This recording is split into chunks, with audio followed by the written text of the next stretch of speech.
Update ko lang kayo kay Olimtrade. Napansin ko kasi na merong upcoming copy trading feature si Olimtrade. Punta lang kayo ng Olimtrade platform. Sa desktop to makikita.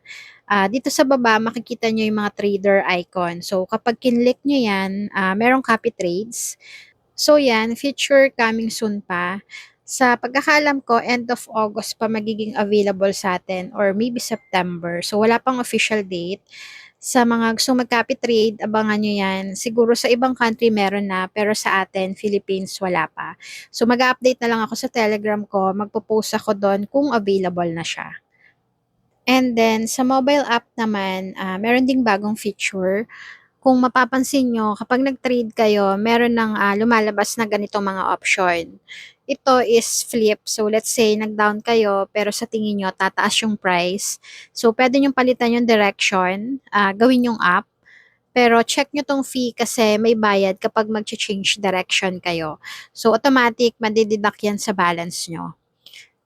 Then, ito, kapag gusto nyo ng profit agad, scalping, kapag nag-green na yan, pwede nyo nang i-out agad. Pindutin nyo lang yan if gusto nyo para ma-secure nyo na agad yung profit nyo. Yung iba kasi nagbabasket sila ng profit, so kahit maliit lang, okay lang sa kanila. Tapos, madaming beses sila mag-trade. So, naiipon yung profit kahit maliliit lang.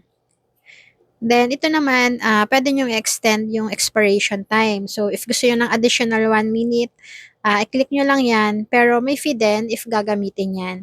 So, ganun din, auto-deduct din yan sa balance nyo. So, yan yung mga bagong feature ni Olimtrade and upcoming feature which is yung copy trading. And yung pinaka-latest na nabalitaan ko is magkakaroon na rin ng funded account ang Olimtrade sa Philippines.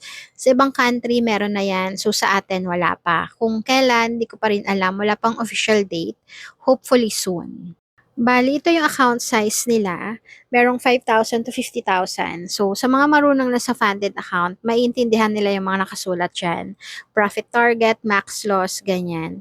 So, sa mga bago pa lang sa funded account, explain ko na lang next time kung paano siya, okay? So, yan ang mga bagong feature ni Olimtrade and mga upcoming feature niya. So, mag-join kayo sa Telegram ko if gusto niya ng latest update about kay Olimtrade. Nag-share din ako ng mga free tools ko doon like signals na pwede niyong gamitin. Ilalagay ko na lang yung mga link sa baba.